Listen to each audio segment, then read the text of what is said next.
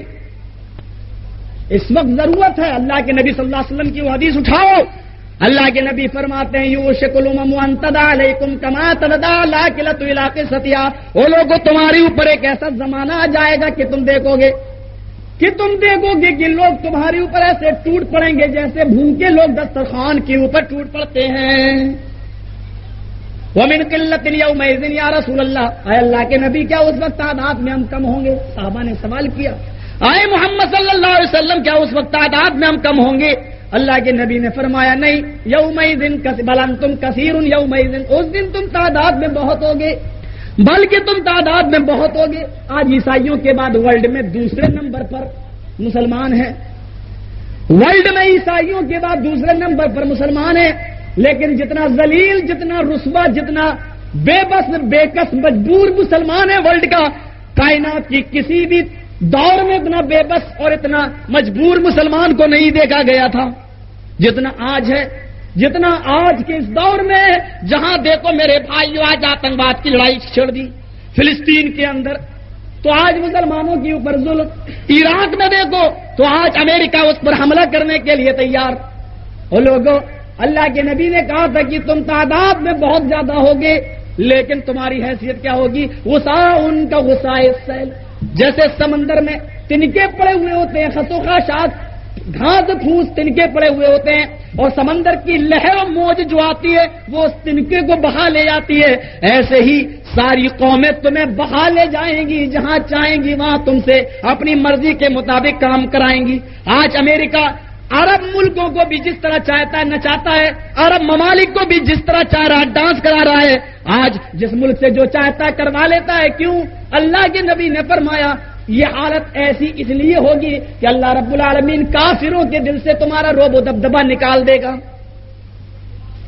وہ 100 سال پرانے بوڑھے لوگ بتاتے ہیں کہ جب غیر مسلموں کی باراتیں گزرا کرتی تھیں اور مسلمانوں کا محلہ آیا کرتا تھا، مسلمانوں کے محلے میں آنے سے پہلے غیر مسلم کہا کرتے تھے وہ لوگوں یہ مسلمانوں کا محلہ ہے، شانتی پریہ لوگ ہیں، یہاں بینڈ باجے کو بند کر دو، یہاں سے شانتی کے ساتھ نکل جاؤ، ان لوگوں کو ہم چھیڑنے کی کوشش نہ کریں.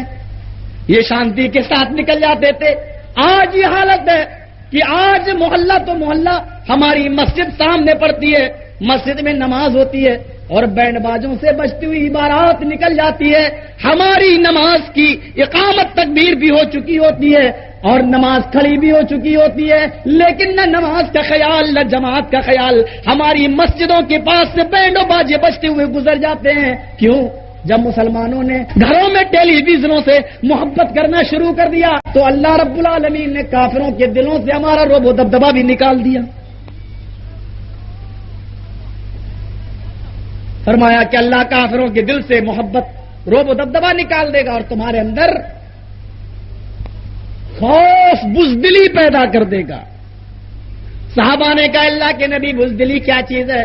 فرمایا حب الدنیا بکراہیت الموت، دنیا کی محبت تمہیں زیادہ ہوگی، موت سے ڈر تمہیں ہوگا، موت آئے گی بھاگو گے موت کو دیکھ کر، دنیا کی محبت بہت زیادہ ہو جائے گی. یعنی جہاد کی طرف اشارہ ہے کہ کراہیت الموت، موت کو ناپسند کرو گے، موت کو دیکھ کر بھاگو گے، جبکہ اللہ کے نبی کا حکم ہے، فرمان ہے کہ لوگوں اگر کوئی تمہارے گھر پہ حملہ کرے تو اپنے گھر والوں کی حفاظت کے لیے تم لڑو، جو گھر کی حفاظت میں مارا جائے وہ شہید ہے، جو مال بچانے کی حفاظت میں مارا جائے، مال کی حفاظت میں مارا جائے، مال بچانے میں مارا جائے وہ شہید ہے، اپنی بیوی بچوں کو بچانے کے لیے قتل کر دیا جائے وہ شہید ہے. یہ نہیں کہا کہ چھوڑ کے بھاگ جائے. میرے بھائیوں، اسلام کو سمجھنے کی ہم کوشش کریں کہ اسلام کیا ہے. آئیے اب میں آپ کو بتاتا ہوں. تقلید کس کی کرتے ہو؟ میں نے کہا چاروں کی کرتا ہوں. کہنے لگا اسی لیے تو میں کہتا ہوں تم کسی امام کو نہیں مانتے. میں نے کہا کیوں؟ تم تقلید کسی کی نہیں کرتے ہو. ہم نے کہا کیا کسی کی تقلید نہ کرنا اس کو نہ ماننا ہو گیا؟ بولا بالکل. ہم نے کہا تو تقلید تو تم بھی 3 کی نہیں کرتے ہو. تم کتنے کو مانتے ہو؟ بولا 4 کو مانتا ہوں. ہم نے کہا تقلید کتنے کی کرتے ہو؟ بولا 1 کی کرتا ہوں. ہم نے کہا 3 کی تو تم بھی نہیں کرتے ہو. کہنے لگا وہ تو چلے گا. ہم نے کہا اگر تم 3 کی تقلید نہیں کرتے ہو یہ بتاؤ کہ تم ان کو مانتے ہو یا نہیں؟ بولا مانتا ہوں. ہم نے کہا 3 کی تقلید نہیں کرتے ہو، وہ برحق تھے یا ناحق؟ کہنے لگا وہ بھی برحق تھے. ہم نے کہا 3 کی تقلید نہیں کرتے ہو، اس کے باوجود تم ان تینوں کے دوست ہو یا دشمن؟ کہنے لگا دوست. ہم نے کہا تم 3 کی تقلید نہ کر کے بھی ان کے دوست ہونے کا دعویٰ کرتے ہو تو ہم 4 کی تقلید نہ کر کے بھی 4 کے دوست ہونے کا دعویٰ کیوں نہیں کر سکتے؟ کہنے لگا میں کم سے کم 1 کی تو کرتا ہوں. ہم نے کہا تو میں بھی تو کرتا ہوں. بولا کہ تم کس کی کرتے ہو؟ میں نے کہا تم کس کی کرتے ہو؟ کہنے لگا امام اعظم ابو حنیفہ کی. میں نے کہا میں ان کے بھی امام جناب محمد رسول اللہ کی. اگر 4 برحق ہے اور 1 کی تقلید سے 4 سے دوستی برقرار رہ سکتی ہے تو 4 سے دوستی برقرار رکھنے کے لیے ہم جناب محمد رسول اللہ صلی اللہ علیہ وسلم کی طرف باتوں کو کیوں نہ لے جائیں؟ ایک ہٹا دوسرا آیا بیچارہ. مولوی صاحب چھت پہ چڑھنا ہو تو سیڑھی کی ضرورت پڑتی ہے. میں نے کہا اب اس کو سمجھا بیچارہ.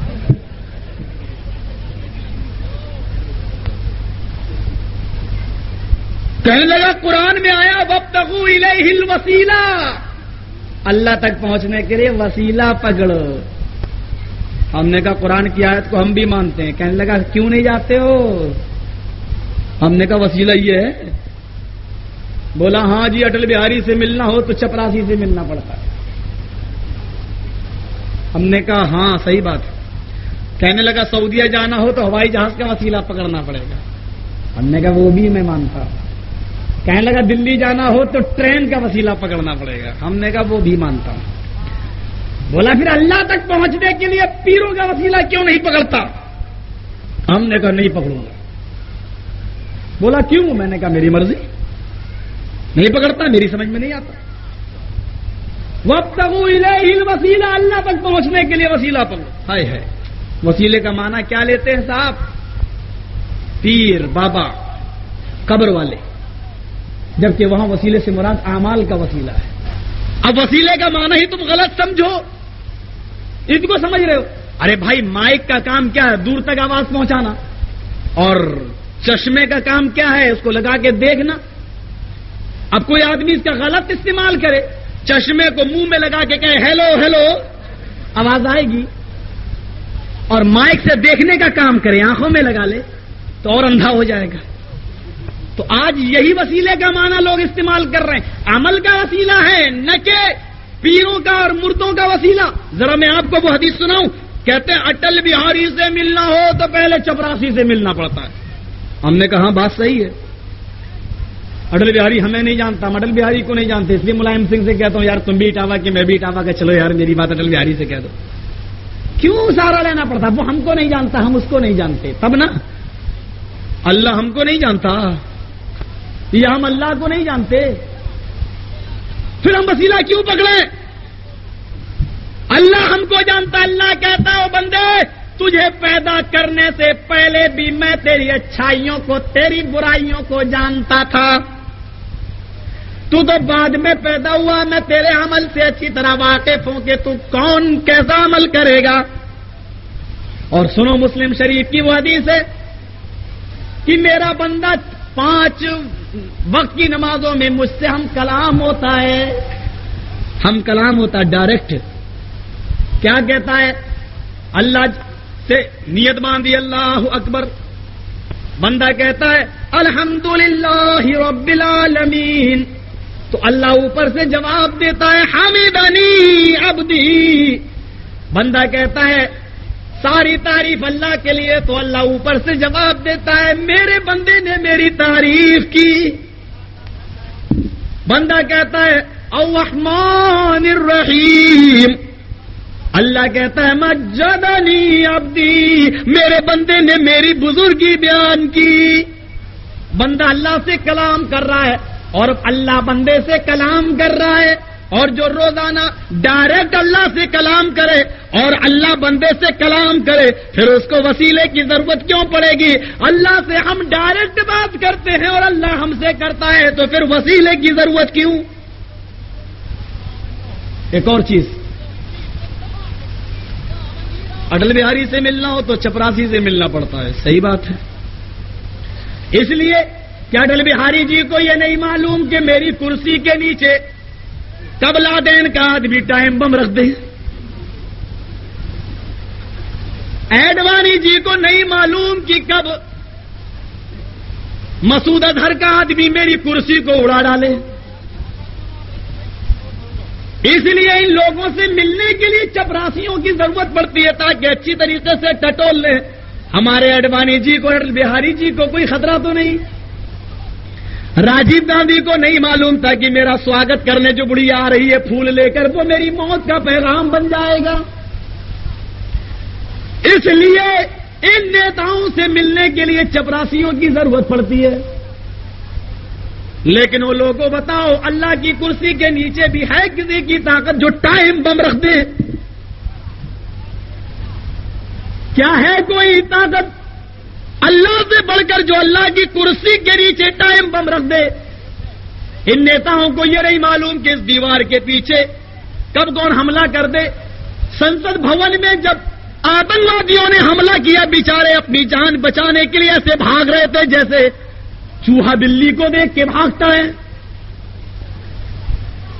اس لیے ان سے ملنے کے لیے چپراسیوں کی ضرورت پڑتی ہے. وہ لوگ اس اللہ کے سنسد میں, اس اللہ کے بھون میں, اس اللہ کی کرسی کے نیچے کوئی ٹائم بم کا خطرہ نہیں. اس لیے اللہ سے ملنے کے لیے کسی چپراسی کی ضرورت بھی نہیں. کہنے لگے نہیں ان کے تعلقات ہیں اللہ سے. اب کیا کہتے ہیں؟ تعلقات ہیں. تو تعلقات ہے تو کیا مطلب؟ کہنے لگے میری دعا اوپر تک لے کے جائیں گے. اور میں کہتا ہوں اے بھیونڈی والوں, عیدگاہ کی روڈ کے لوگوں, مجھے دلی جانا ہے. اب مجھے کلیان جانے کی ضرورت نہیں, پنجاب میل مجھے بھیونڈی سے لینے آئے گی. میں کہتا ہوں کہ پنجاب میل مجھے بھیونڈی لینے آئے گی, عیدگاہ روڈ لینے آئے گی, ہمیں کلیان اسٹیشن جانے کی ضرورت نہیں. کیا کہے گا بھائی کتنا بیوقوف مولوی ہے, کہتا ہے کہ وہاں بھیونڈی آئے گی. کہنے لگا ارے مولانا کیوں بھیونڈی کیوں آئے گی؟ میں نے کہا پنجاب میل کے ڈرائیور سے میرے تعلقات ہیں.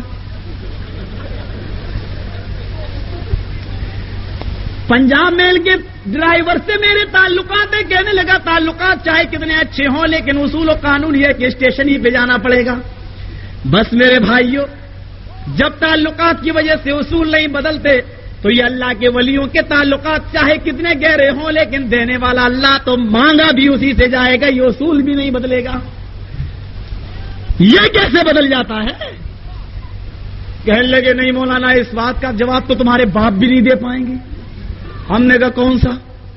کہنے لگے کہ چھت پہ چڑھنا ہو تو سیڑھی کی ضرورت پڑتی ہے۔ ہم نے کہا ہاں، چھت بہت اونچی ہے اس لیے سیڑھی کا سہارا لینا پڑے گا۔ کہنے لگے نہیں، اور بتاؤ، سعودیہ جانا ہو تو پیدل پہنچ جاؤ گے۔ ہم نے کہا نہیں۔ بولے کس کا وسیلہ لوگے؟ میں نے کہا ہوائی جہاز کا۔ کہا بغیر ہوائی جہاز کے وسیلے کے سعودیہ نہیں پہنچ سکتے، بغیر ٹرین کے وسیلے کے دلی نہیں پہنچ سکتے، تو اللہ تک کیسے پہنچ جاؤ گے بغیر وسیلے کے؟ ہم نے کہا چھت اوپر ہے اس لیے وسیلہ لینا پڑے گا سیڑھی کا۔ کرسی قریب ہے، اس پہ بیٹھنے کے لیے ہمیں کسی سیڑھی کی ضرورت نہیں۔ کہنے لگا ٹھیک ہے، سعودیہ جانا ہو تو ہوائی جہاز کی ضرورت پڑے گی۔ ہم نے کہا ہاں، ہمیں اپنی مسجد جو قریب ہے یہاں نماز پڑھنے کے لیے کسی بھی ہوائی جہاز اور پلین اور سائیکل کی ضرورت نہیں۔ بولا یہ تو قریب ہے۔ ہم نے کہا ہاں، قریب چیز کے لیے وسیلہ نہیں لیا جاتا، وسیلہ دور تک پہنچنا ہو تب لیا جاتا ہے۔ سعودیہ دور ہے، ہمیں ہوائی جہاز کا وسیلہ لینا پڑے گا۔ دلی دور ہے، ہمیں ٹرین کا وسیلہ لینا پڑے گا۔ کرسی قریب ہے، ہمیں وسیلے کی ضرورت نہیں۔ مسجد قریب ہے، ہمیں وسیلے کی ضرورت نہیں۔ وہ لوگوں، اللہ دور ہے یا قریب؟ اگر دور ہے تو وسیلہ پکڑو، اگر اللہ قریب ہے تو پھر وسیلہ کیوں پکڑتے ہو؟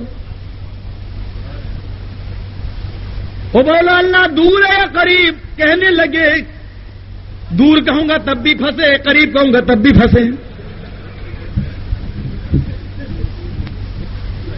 دور کہتا ہوں تب پھنستا ہوں کہ اللہ کہہ رہا ہے کہ وَإِذَا سَأَلَكَ عِبَادِي عَنِّي فَإِنِّي قَرِيب۔ اگر دور کہتا ہوں تو قرآن میں لکھا ہے کہ میں تو تم سے بالکل قریب ہوں، اور اگر قریب کہتا ہوں تو وہاں بھی لوگ کہیں گے پھر وسیلہ کیوں پکڑتے ہو؟ قریب چیز کے لیے بھی وسیلہ پکڑا جاتا ہے۔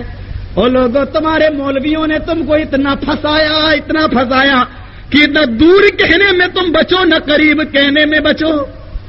اس لیے بہتر ہے کہ مولویوں کو چھوڑو، رب کے قرآن کی طرف آ جاؤ، محمد رسول اللہ کے فرمان کی طرف آ جاؤ۔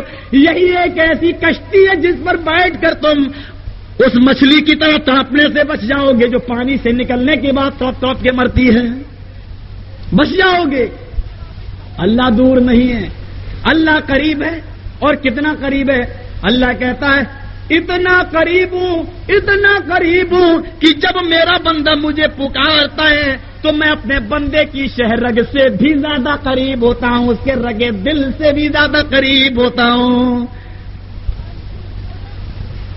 یا خواجہ، وہ آواز تو بہت دور میں پہنچے گی، تیرے دل سے یہ ہوک جو اڑتی ہے یا خواجہ، اس ہوک کو اللہ پہلے سن لیتا ہے، اور جو اتنا قریب ہو، جو خواجہ تک پہنچنے سے پہلے تیرے دل کی دھڑکنوں سے اندازہ لگا لے کہ تو کیا کہنے والا ہے۔ تو لوگوں، تم اس سے کیوں نہیں پکارتے ہو؟ اس سے کیوں نہیں مانتے ہو؟ اور وہ تو کلیئر کہتا ہے قل یا عبادی الذین اسرفوا علی انفسہم لا تقنطوا من رحمت اللہ۔ اے نبی، میرے بندوں سے کہہ دو اگر زمین و آسمان بھر کر بھی گناہ کیے تو وہ میری رحمت سے نا امید نہ ہو جاؤ۔ اللہ کہتا ہے ان اللہ یغفر الذنوب جميعا، ہم تمہارے سارے گناہ معاف کر دیں گے۔ نہیں، گناہ گار ہے، اللہ ڈائریکٹ نہیں سنے گا۔ کیوں نہیں سنے گا؟ اگر اللہ ہماری نہیں سنتا تو سن لو پھر کفل جیسے گناہگار آدمی کی کیسے سن لی؟ اور وہ تو اتنا گناہگار تھا کہ اس کے نام اعمال میں ایک بھی نیکی نہیں تھی اور کوئی گناہ ایسا نہیں تھا جو اس نے نہ کیا ہو، لیکن ایک رات کی توبہ نے اس کے گناہوں کو ایسا مٹایا کہ امام ترمذی نقل کرتے ہیں کہ لوگ اس کا جنازہ پڑھنے کے لیے تیار نہیں تھے کہ یہ ناکارہ آدمی مرا، لیکن ایک رات کے آنسوؤں نے اس کے گناہوں کی سیاہی کو دھویا۔ لوگ دیکھ دیکھ کے اس کی لاش کو جا رہے تھے، جنازے کی نماز پڑھنے کے لیے تیار نہیں تھے کہ لوگوں نے قدرتاً اس کے دروازے پہ لکھا ہوا دیکھا ان اللہ قد غفر للکفل، اللہ نے کفل کے تمام گناہوں کو معاف کر دیا۔ ایک آدمی تھا، اس نے 99 آدمی کا قتل کیا تھا۔ کتنے؟ 99 آدمی کو مارا. پوچھتا مولوی صاحب سے مولانا کیا میری بخشش ہو جائے گی؟ کہا کتنے آدمی کو مارا؟ کہا 99. کہا 900 چوہے کھا کے بلی چلی آج کو چلا تیری بخشش نہیں ہوگی ہٹ. اس نے کہا جب جہنم میں تو جانا ہی ہے تو کیوں نہ 100 پورا کر لوں. 99 مارے تھے. اس نے کہا جب جہنم میں جا ہی رہا ہوں تلوار نکالی مارا قتل کیا وہ بھی پورا 100% پورا. اب پھر سوچ رہا یا اللہ یہ تو بہت بڑا کام ہو گیا. جذباتی آدمی ایسا ہی ہوتا ہے پہلے کر دیتا بعد میں سوچتا ہے. اور مسلمانوں کو حکم دیا گیا کہ پہلے سوچیں بعد میں کریں. یہ بیچارہ سوچتا نہیں ہے. کہہ دو یہاں کھڑے رہو. کیوں نہیں کہہ سکتا؟ کیوں کہہ دیا تو وہابی ہو گیا بیچارہ. ارے کیوں کہنے کا حق تو صرف اہل حدیث کو ہے. تم کہتے ہو اوپر دیت باندھو. کہاں لکھا ہے؟ دکھاؤ پہلے. ہمارے حنفی بھائی نہیں کہتے ہیں کہ یہ کہاں لکھا ہے. ہمارے مولانا نے جو کہہ دیا مان لیا. ارے یہ تو عرب کے اندر عورتیں بھی اللہ کے نبی صلی اللہ علیہ وسلم کی بات سن کر کہتی تھی کیا جب اللہ کے نبی نے عید الفطر یا عید الاضحیٰ کے دن خطبہ دیا عورتوں کی یہاں کر کہا تصدقنا فإنی اریتکن اکثر اہل النار فإنی اریتکن. اللہ کے نبی نے فرمایا کیا ہے عورتوں یا معاشر النساء تصدقنا زیادہ سے زیادہ صدقہ و خیرات کرو. فإنی اریتکن مجھے سب سے زیادہ جہنم کے اندر جلتی ہوئی عورتیں دکھائی دی. کیا کہتی ہیں عورتیں؟ قلنا وبما یا رسول اللہ. کیوں سوال کیا تھا عورتوں نے کیوں؟ ایسے ہی نہیں مان لیا نبی نے کہہ دیا مان لے. حالانکہ نبی سے زیادہ آنکھ بند کر کے ماننے والی اور کس کی بات ہو سکتی ہے. لیکن کیا کہا قلنا وبما یا رسول اللہ. کیوں؟ تو اللہ کے نبی نے وجہ بتائی تکسرن لان غیبت چگلی گالی بہت دیتی ہو. وتکفرن العشیر شوہروں کی نافرمانی بہت کرتی ہو. عورتوں کا یہی 2 کام زیادہ ہے بیچاریوں کا. جہاں 2 عورتیں بیٹھ جائیں سمجھ لو بس کسی نہ کسی کی برائی ہو رہی ہوگی. اب تو لوگ بیچارے ان سے اتنا ڈرنے لگے کہ جلسوں میں بھی ان کا انتظام دور کرتے ہیں تاکہ جلسے میں خلل نہ ہو. آئیں گے مولانا جرجیز تقریر کر دیں پتہ چل رہا کہ انہیں کی تقریر ہو رہی ہے بیچارے اندر. عورتیں بڑی عجیب طریقے کی بات کرتی ہیں. یہ سوٹ کتنے کا؟ کہاں سے خریدا تو نے؟ عورتوں سے آج یہ باتیں کروا لو. ماشاء اللہ شاپنگ تو پوچھو مت. مرد کیا کرے گا شاپنگ. کپڑوں کو دیکھو یہ ہاف آستین کے کپڑے چل رہے ہیں. لپسٹک اتنی کہ شاید پان کھانے والا بھی شرما جائے. ایسا لگتا ہے جیسے کسی نے ہتھوڑے مارے ہو. آج خون نکلا ہو دانتوں سے. لپسٹک ایسے چپڑیں گی 200-250 گرام کریم پاؤڈر لیپیں گی پوتیں گی. جب نکلیں گی تو ایسا لگے گا جیسے کوئی ہندوستانی عورت نہیں امریکن بندریا جا رہی ہے. آپ دیکھیے نا کانگریسی جھنڈا بھی فیل ہو جائے گا اس کے آگے. کالا کپڑا تو کالی لپسٹک, لال سوٹ تو لال لپسٹک. پتہ نہیں کیا بننا چاہتی ہے بیچاری. ہاف آستین کے کپڑے. امام ابن تیمیہ نے شادی کا طریقہ لکھا. میری ماں اور بہنوں تمہارے کانوں میں میری آواز جائے تو سن لینا. سنو امام ابن تیمیہ نے کہا کہ جب کوئی لڑکا کسی لڑکی سے شادی کا ارادہ کرے تو ایک نظر لڑکا لڑکی کو دیکھ لے اور لڑکی لڑکے کو دیکھ لے. اس کا طریقہ لکھتے ہیں کس طریقے سے. لڑکے کی ماں لڑکے کو لے کے لڑکی کے گھر جائے اور لڑکی کے گھر والے باہر کے کمرے میں یا پردہ ڈال کر کسی خاص جگہ پر لڑکے کو بٹھائیں اور لڑکی اپنی ماں کے ساتھ کھجور لے کر لڑکے کے پاس جائے, السلام علیکم کہہ کر اندر جائے. بس جیسے ہی وہ اندر جائے لڑکی ایک نظر لڑکے کو دیکھ لے اور لڑکی جب کھجور کی پلیٹ رکھے تو لڑکا بھی ایک نظر لڑکی کو دیکھ لے. صرف اس کا چہرہ اور ہاتھ کی ہتھیلی اتنے سے زیادہ دیکھنے کی اجازت نہیں دی اور لڑکی وہ کھجور کی پلیٹ رکھ کے چلی آئے. ابن تیمیہ آگے لکھتے ہیں کہ شاید میری سمجھ سے السلام علیکم بھی لڑکی کو کہنے کا حکم اس لیے دیا تاکہ لڑکا اس کے گونگا ہونے کے بارے میں شک نہ کرنے لگے. میں سمجھتا ہوں کہ اس دور میں کھجور چلتا تھا. آج لڑکے کو لڑکی کی ماں لڑکی کو چائے بسکٹ لے کر بھیج سکتی ہے کیونکہ ہمارے یہاں کا ماحول ہے. لیکن میرے بھائیوں لڑکی کے لیے جائز نہیں، لڑکے کے لیے جائز نہیں کہ وہ لڑکی کے چہرے اور ہاتھ کی ہتھیلی سے زیادہ لڑکی سے کہے کہ ذرا ہاتھ تین اٹھاؤ، اپنی کلائیاں دکھاؤ۔ میری پیاری ماں اور بہنوں، جس کے ساتھ تم زندگی بھر جس کی بیوی بننے والی ہو، جو تمہارا زندگی بھر کا جیون ساتھی بننے والا ہے، شادی سے پہلے اس لڑکے کو بھی ہاتھ کی ہتھیلی سے زیادہ دکھانے کی اجازت نہیں۔ تو مارکیٹنگ میں شاپنگ کرتے ہوئے آوارہ لوگوں کے سامنے اور بازاروں کی لوگوں کے سامنے تمہیں ہاف آستین کے کپڑے پہن کر جانے کی اجازت کہاں سے مل گئی؟ امام کائنات کا فرمان ہے، نساء کاسیات عاریات مائلات وممیلات لا يدخلن الجنت ولا یجدن ریحها۔ آج ماحول دیکھو میرے بھائیوں، سوسائٹی اور تہذیب دیکھ لو آج کیا ہو چکی ہے۔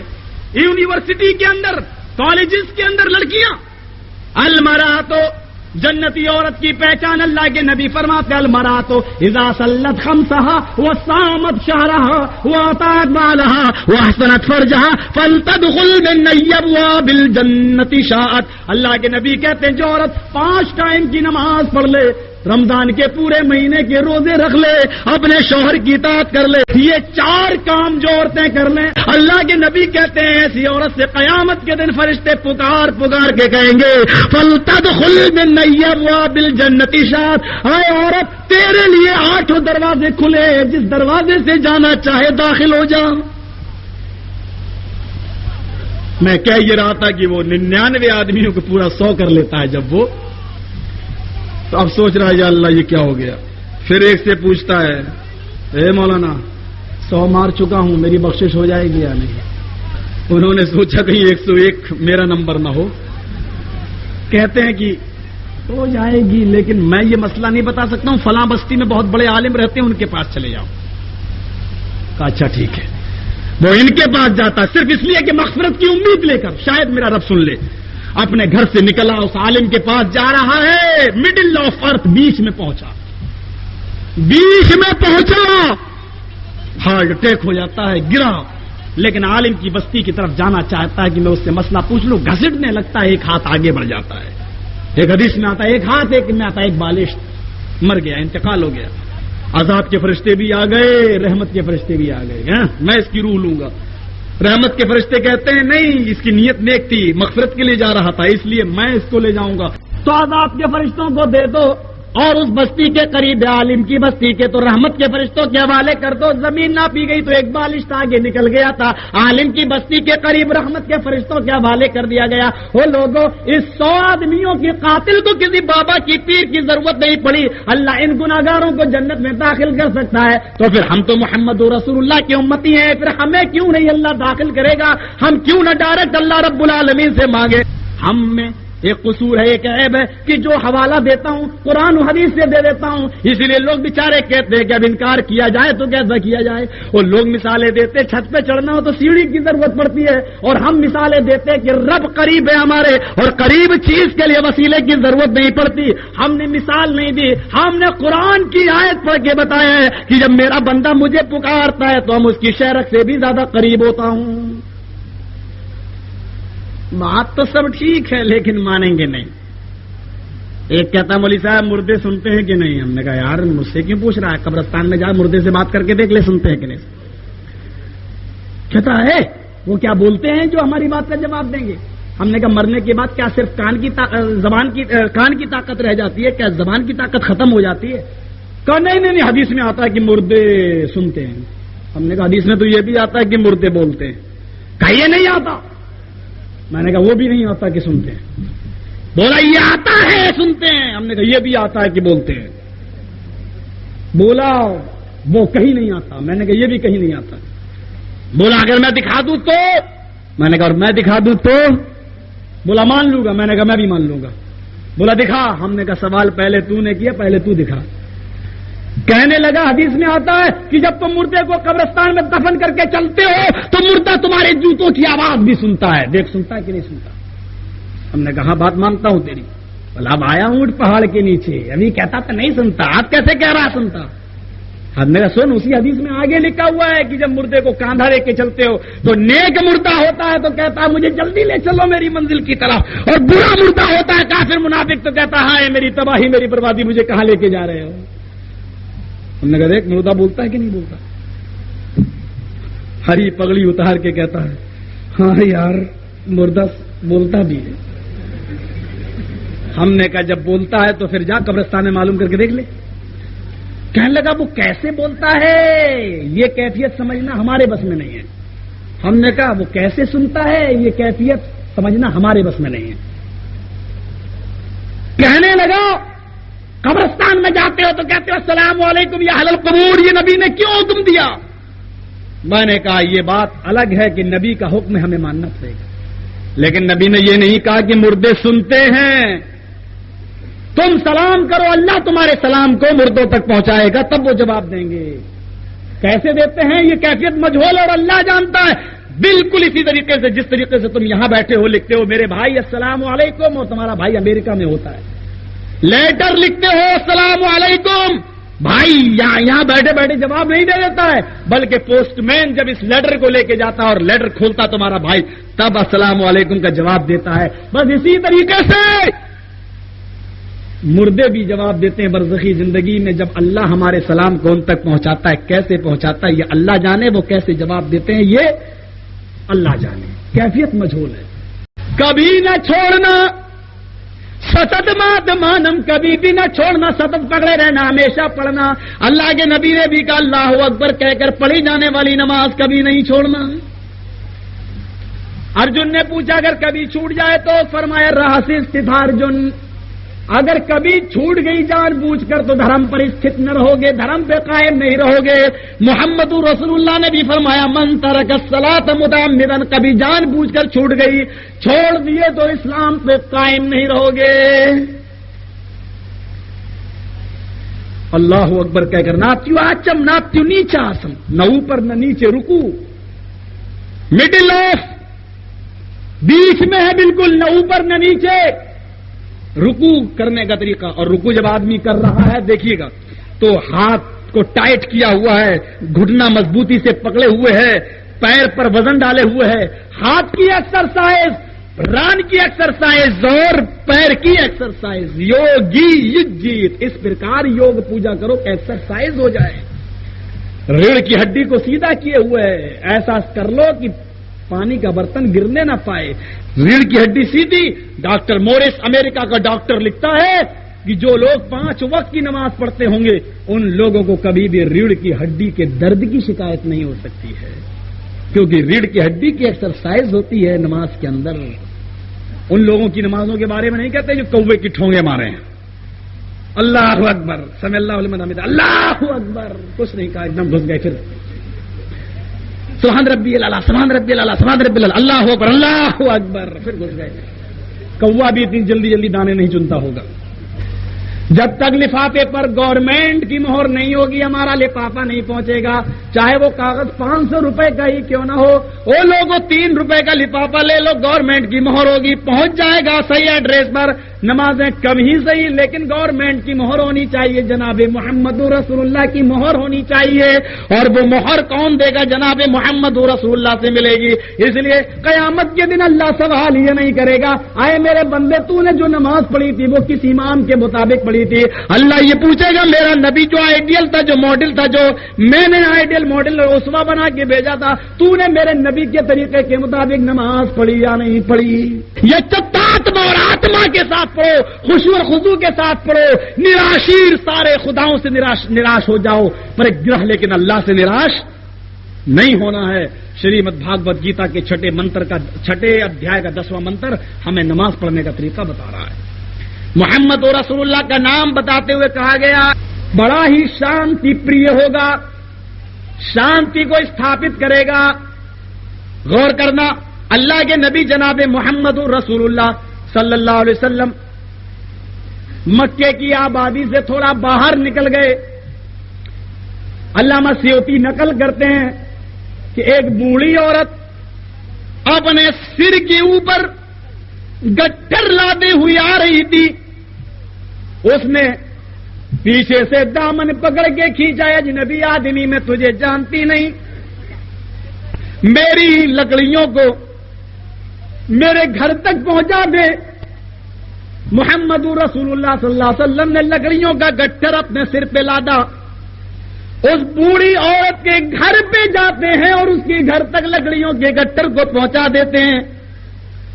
اس بوڑھی عورت نے پھر پیچھے سے کرتے کے دامن کو کھینچا، آیا یہ نبی آدمی میں تجھے جانتی نہیں، میری چند بکریاں ہیں، ان بکریوں کا دودھ دو دے۔ کوئی پڑوس کا آدمی میری بکریوں کا دودھ دوہنے کے لیے تیار نہیں، میرا پتی سورگ واسی ہو گیا ہے، میرا پتی دیہانت کر گیا ہے۔ اللہ کے نبی نے برتن اپنے ہاتھ میں لیا اور دودھ دوہنا شروع کر دیا، دودھ دو کر اس عورت کو دے دیا ہے، بوڑھی ماں لو اس دودھ کو۔ پیچھے سے دامن پکڑ کے کہنے لگی، بیٹے بہت لڑکوں کو دیکھا لیکن تیرے جیسا کوئی آدمی میں نے نہ دیکھا، اب تو آیا ہی ہے تو کم سے کم ایک گلاس دودھ پی کے جا، میرا مہمان ہے میں ایسے نہیں جانے دوں گی۔ اور محمد رسول اللہ جواب دیتے ہیں، میری ماں میرا اصول ہے، جب تک میں اپنی بیویوں کو کھلا نہیں دیتا میں خود نہیں کھاتا، میں غریبوں کو نہیں کھلا دیتا میں خود نہیں کھاتا، مجھے جانے دے، میری بیویاں میرے انتظار میں ہوں گی۔ اللہ کے نبی جانے لگے، گھر کے دروازے سے باہر نکلے، دوڑتی ہوئی آتی ہے، پیچھے سے دامن پکڑ کے کھینچتی ہے، آئے اجنبی آدمی جا رہے ہو تو کم سے کم میری ایک وصیت سن لو، میری ایک نصیحت یاد کر لو۔ کہہ رہتے کہاں مکہ میں؟ کہو بیٹے میری نصیحت یہ کہ مکہ میں محمد نام کا ایک لڑکا پیدا ہوا ہے۔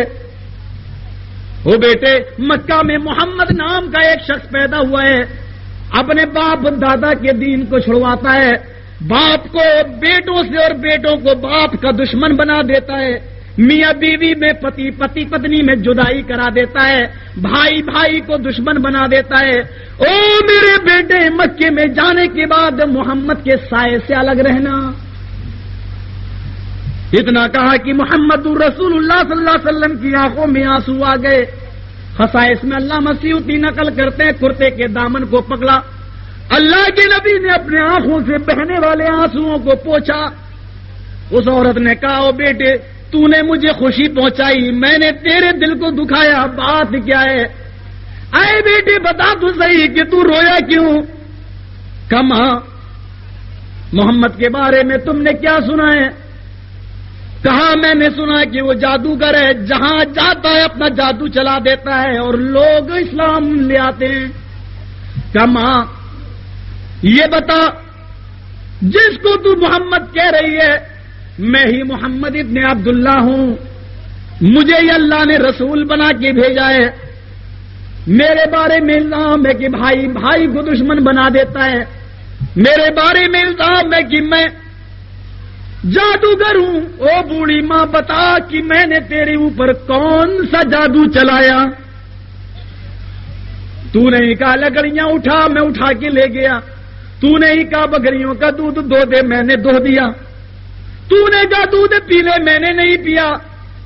تو پوچھتی ہے تو میں جواب دیتا ہوں، او ماں بتا میں نے تیرے اوپر کون سا جادو کیا؟ بڑھیا کی آنکھوں میں آنسو آ گئے، کہا کیا تو محمد ابن عبداللہ ہے صلی اللہ علیہ وسلم؟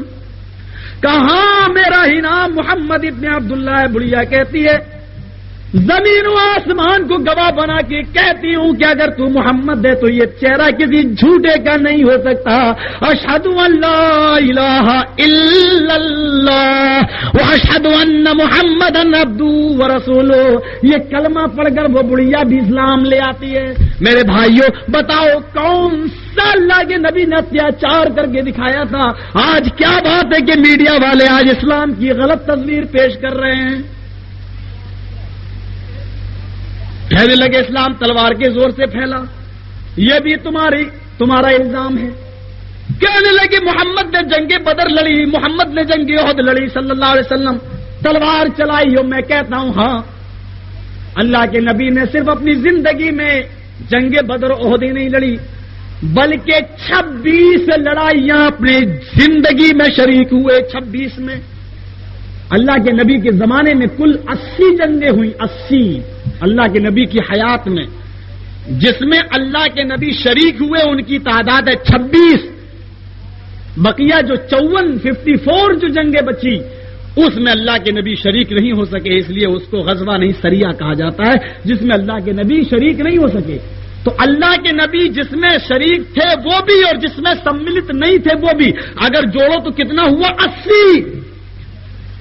ہم ان کی بات نہیں کر رہے جس میں نبی تھے 26، نہیں، جس میں نہیں تھے اس کو بھی جوڑ دو اور جس میں شریک تھے ان کو بھی جوڑو تو کتنے تھے؟ 80. 80 لڑائیوں میں مرنے والوں کی تعداد کتنی تھی ذرا گنو. 80 جنگیں ہوئی. اتہاس اٹھاؤ میرے ہندو بھائیو، آج اسلام کی صحیح پریبھاشا میں تمہیں بتاتا ہوں. 80 جنگوں میں، 80 یدھ کے اندر، 80 لڑائیوں میں مرنے والوں کی تعداد تھی صرف 1018. صرف 1018. اور صرف مرنے والے کافر نہیں تھے، کافر اور مسلم دونوں ملائے گئے تب 1018. اور صرف مقتولین نہیں، زخمیوں کو بھی جوڑا گیا تب کتنے تھے؟ 1018. زخمیوں کو بھی جوڑا، مرنے والوں کو بھی جوڑا، ان میں کافر بھی تھے اور مسلمان بھی تھے، دونوں کو یعنی مقتول اور شہدا دونوں کو جوڑا گیا تب کتنے تھے؟ 1018. 80 جنگوں میں 26 میں اللہ کے نبی شریک تھے. لیکن کوئی ماں کا لال اٹھ کر یہ ثابت نہیں کر سکتا کہ محمد رسول اللہ کی تلوار سے کٹنے والی گردن بھی کسی کی ہوئی ہو. کہتے ہو محمد نے تلوار کے زور سے اسلام پھیلایا. 1018 آدمی مرے تھے صرف 80 لڑائیوں میں. اور آپ کو بتاؤں سن 1914 کے اندر جو جنگ عظیم ہوئی تھی، مہایدھ جو ہوا تھا 1914 کے اندر، 1914 کے اندر جو جنگ ہوئی تھی، جنگ عظیم، صرف اس ایک جنگ کے اندر مرنے والوں کی تعداد کتنی تھی؟ نوٹ کرو. ایک جنگ کے اندر مرنے والوں کی تعداد کتنی تھی 1914 میں؟ 99,98,771. 99,98,771. ان کو کیوں نہیں کہا جاتا ہے آتنکوادی؟ صرف 1018 لوگ مر گئے تو سر پہ اٹھا لیا کہ اسلام تلوار کے زور سے پھیلا. 92 میں جو جنگ ہوئی تھی، اس سے پہلے جو امریکہ کی عراق سے جنگ ہوئی تھی، 2 لاکھ عراق کا مسلمان فوجی اور وہاں کے رہنے والے باشندے مارے گئے. امریکہ کے اوپر یہ کیوں نہیں الزام لگایا جاتا کہ یہ آتنکواد کی شکشا دیتا ہے؟ یہ آتنکواد ہے، یہ تلوار کے زور سے عیسائیت پھیل رہی ہے. ایک لڑکی ملی لاجپت نگر میں، عیسائیت تھی، کہنے لگی محمد صاحب کا حکم ہے کہ جو دائیں گال پہ تھپڑ مارے بایاں گال پیش کر دو. نہیں، بدلہ لے لو، ہمارے عیسیٰ مسیح کی شکشا دیکھو، دائیں گال پہ تھپڑ مارے تو بایاں گال پیش کر دو. ہم نے کہا امریکہ میں کون ہے؟ کہنے لگے عیسائی. ہم نے کہا تب تو ڈبلو بش کو چاہیے تھا کہ ورلڈ ٹریڈ سینٹر پر جس نے حملہ کیا تھا کہ اس کو اور دے دیتا، لو وائٹ ہاؤس بھی لے لو، اس کو بھی اڑا دو. جارج بش کو چاہیے تھا کہ وائٹ ہاؤس بھی دے دیتا کہ اس کو بھی اڑاؤ. اس کو کیوں چھوڑ دیا؟ بھائی جو ایک گھر پہ قبضہ کرے دوسرا گھر دے دو، ایک گال پہ تھپڑ مارے دوسرے گال پہ تھا تو دوسرا گال پیش کر دو. تو جس نے ورلڈ ٹریڈ سینٹر اڑایا ہے اس کو وائٹ ہاؤس بھی دے دینا چاہیے، لو اس کو بھی اڑاؤ.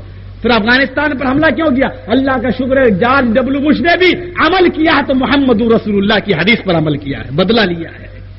اور اللہ کی قرآن کہتا ہے کہ بدلہ لینے میں زندگی ہے.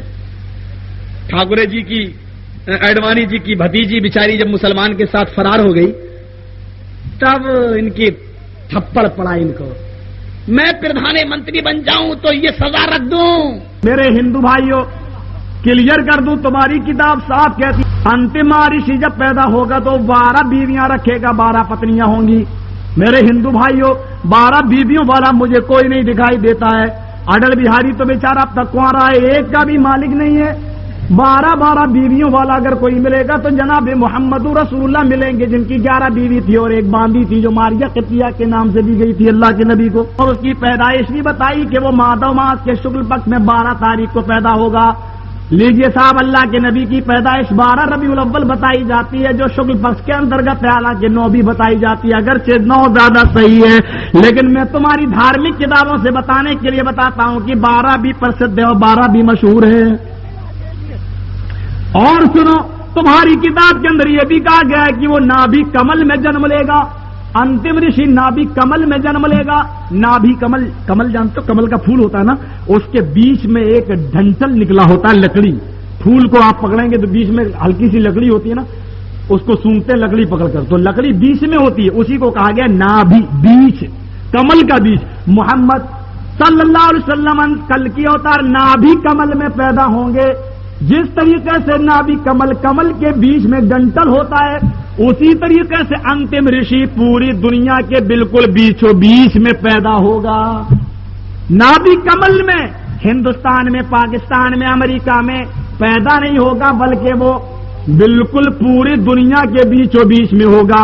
امریکہ کے لوگوں نے جب ریسرچ کیا اور پوری دنیا کا جب سروے کر کے دیکھا تو انہوں نے کمپیوٹرائزڈ اور انٹرنیٹ سے پتہ لگانے کے بعد کہا کہ پوری دنیا کے بیچ میں سعودیہ ہے اور پورے سعودیہ کے بیچ میں مکہ شہر ہے۔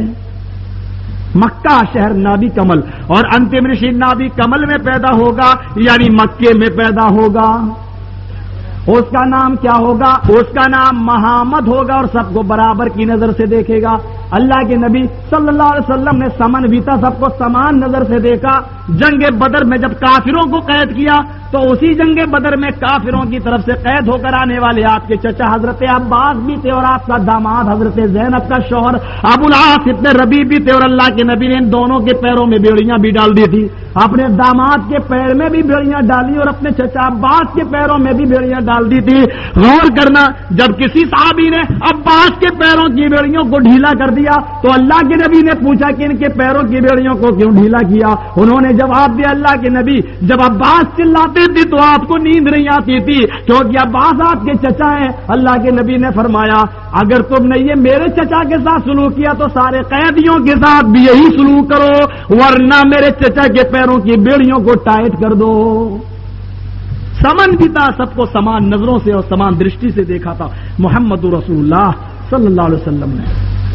کیا کہا جا رہا ہے کہ کل کی جب پیدا ہوگا تو اس کے شریر سے ٹکراتے ہوئے جو ہوا چلے گی وہ بہت سگندھت و خوشبودار ہوگی، اور اس کے جسم سے نکلنے والا پسینہ بہت ہی زیادہ سگندھت و خوشبودار ہوگا۔ او لوگوں، میں یہی تو کہتا ہوں کہ اس پیر کو مانو جس کے جسم سے نکلنے والا پسینہ بھی خوشبو دیا کرتا تھا۔ آج کے ان منحوس چہروں کو جب میں دیکھتا ہوں، پراگندہ بال، کئی دن سے بغیر دھلا کپڑا،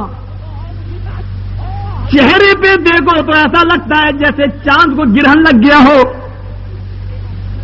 کہیں کالو کمال آ گیا ہو، کپڑے سونگو تو خوشبو تو چھوڑو، بدبو ہی بدبو جس کے کپڑوں میں بھری ہوئی ہو۔ ہرا کپڑا لے کے بیچارہ دوڑتا ہے، خواجہ کے نام پہ مانگتا ہے، لوگ اپنے گھروں میں گھس جاتے ہیں، کہیں بڑے پیر صاحب کے نام سے مانگنے نہ لگے۔ اور لوگوں میرا نبی بوتا کہ ابو ہریرہ کہتے ہیں میں ڈھونڈتے ہوئے نکلا، چوراہا ملا، میں نے سوچا یا اللہ میرا نبی یہاں ہے یا یہاں، اس گلی میں گیا یا پیچھے کہاں گیا؟ ابو ہریرہ فرماتے ہیں ایک گلی سے خوشبو آ رہی تھی، میں سمجھ گیا کہ یہ گلی میرے نبی کا ایڈریس دے رہی ہے، میرے گلی نبی کا پتہ بتا رہی ہے، خوشبو اٹھ رہی تھی، میں اسی گلی میں گیا اور اللہ کے نبی سے میری ملاقات ہو گئی۔ ایسی خوشبو جو ہندو بھائیوں کی کتاب میں لکھی ہوئی ہے، کوئی اپما نہیں دے سکتا۔ ایسی خوشبو اللہ کے نبی کی، عورتیں پسینہ لیتی تھی اللہ کے نبی کا، شیشیوں میں بھرتی تھی اور اس کو اپنے گھر کے عطر میں ملاتی تھی، عطر میں، اور دولہا دلہن کے کپڑوں میں لگاتی تھی۔ کل کی پران اتنا سندر ہوگا کہ کوئی اس کی مثال ہی نہیں دے سکتا۔ حسان ابن ثابت کہتے ہیں اندھیری رات میں نکلتے ہیں نبی تو ایسا لگتا ہے جیسے سورج روشن ہو گیا ہو۔ ایک عورت کہتی ہے کہ جب میں نبی اکرم کے چہرے کو دیکھتی ہوں تو ایسا لگتا ہے جیسے کسی نے چراغ جلا دیا ہو۔